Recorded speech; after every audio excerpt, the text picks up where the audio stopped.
Hi guys, welcome to my channel. Basically I wanted to do a sort of everything that really annoys me type vlog because, let's be honest, I'm quite a grumpy person and there are a lot of things that annoy me.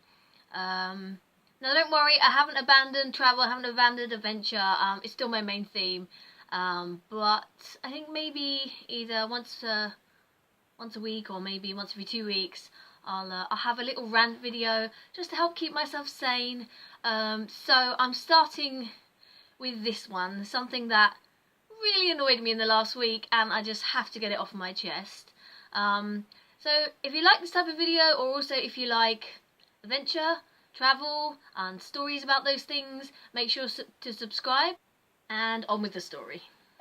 As those of you who follow the channel may know, or possibly will know, there's 34 of you at the moment. We recently went on a trip to the Lake District to climb the Honest Via Ferrata. I was so excited about this because I'm pretty poor, and this was supposed to be a treat that I'd saved up for after having done my first semester of exams for university.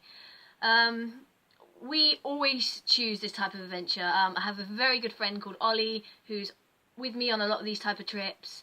We are not one for laying on beaches. We go out and we like to do stuff. We like to experience that kind of adventure type fun. And we do, whenever we go, caving, climbing, hill walking, and all those types of things. In some cases we go just on our own, and in some cases we take a guide, especially if we're going down into cave system that we don't know, or anything where local guidance would be of a benefit. Because we both live in London, there's not many caves around here, so we don't have the local knowledge, so we like to take a guide with us on most trips. But because we've been on a few of these now, it takes a lot to daunt us.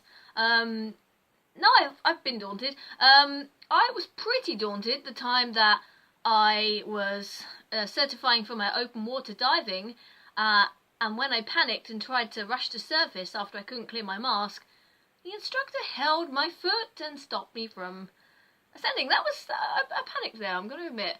And once when I was travelling to Skye, when I did the Monroes there, I remember having a bit of a flutter and a bit of a, not a bet, I mean a heart flutter, a bit of a worry and sort of a sudden realisation how high it was. But that's pretty rare for us. So we have some, knowledge of knots and ropes, knowledge of kind of the first aid things that you should take.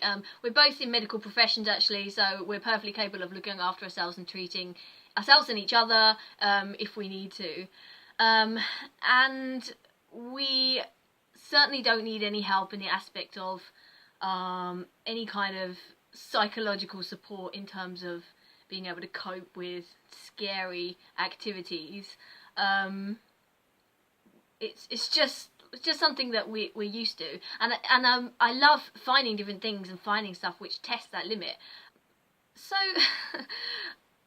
this weekend when we did this trip, there were a group, I don't know, 7 or 8 or something like that, and the first thing we did was we walked up a snowy hill. We're going to the Via Ferrata. We walked up a snowy hill. Apparently that walk was enough time for one member of the group to make a judgment on our bravery, ability, not quite sure how. The briefing's done, the safety briefing. I didn't show it in the video because although it's obviously 100% necessary, it's a bit boring for you to stand around and watch a safety briefing for something you're not going to do.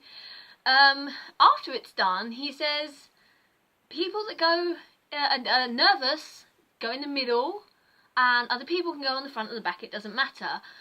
I'm not nervous. It was an amazing experience, but it's a Via Ferrata. I mean, unless you're a complete moron and unclip both at once, it's, nothing's really going to happen. The worst that's going to happen is you're going to fall, the harness is going to catch you, outside of like a freak accident, which is less likely than dying on the drive up there.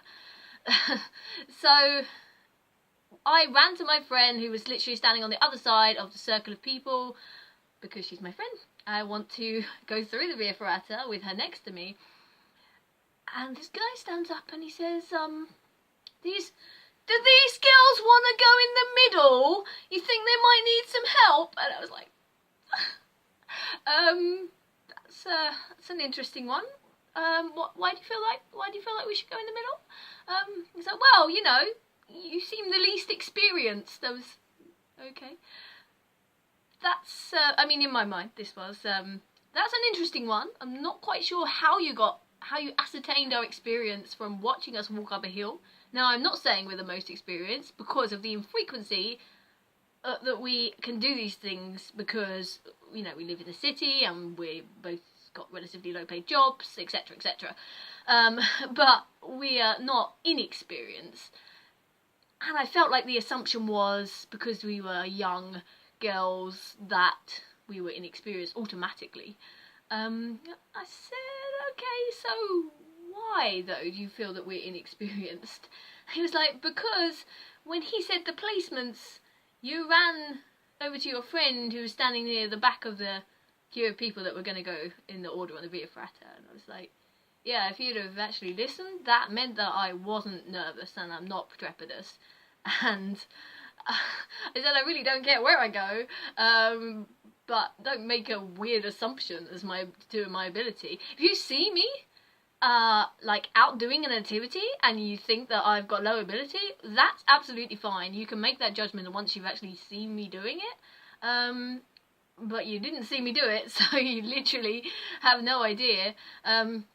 And he just kind of went, oh, all right then, and then just went off and did his thing.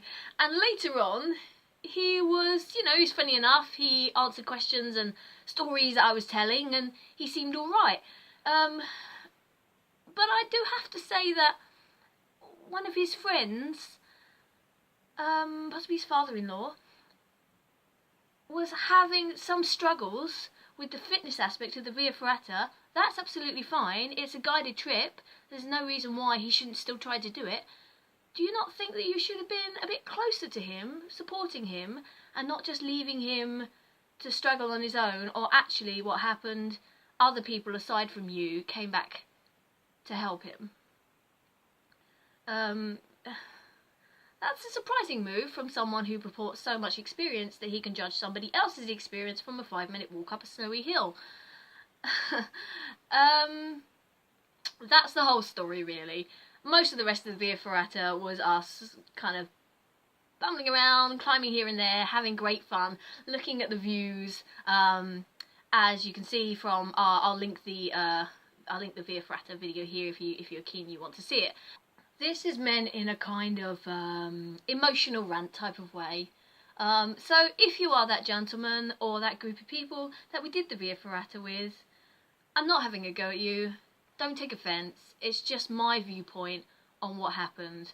So please, if you do see it, answer back. Tell me what your thoughts were. I actually have the exchange on video, but I'm not going to show that because obviously I don't have your consent to put your image or your voice on the internet. But please take it in a fun spirit, a fun rant spirit, and don't take it in any kind of negative attack going after you kind of way. That's what these videos are going to be, sort of me ranting and being grumpy, and hopefully being a tad less grumpy by the end of it, although let's face it, it's not very likely because I'm pretty grumpy. Yeah. So thank you guys so much for watching. The new backdrop is my bedroom. It's not actually that exciting, any more exciting than my lounge. But let me know if the curtains are interesting, I guess. And keep watching if you want more travel videos, adventure videos, tales of adventure, random rants on things, reviews, or any of that other kind of thing. Thanks again for watching, and hope to see you soon.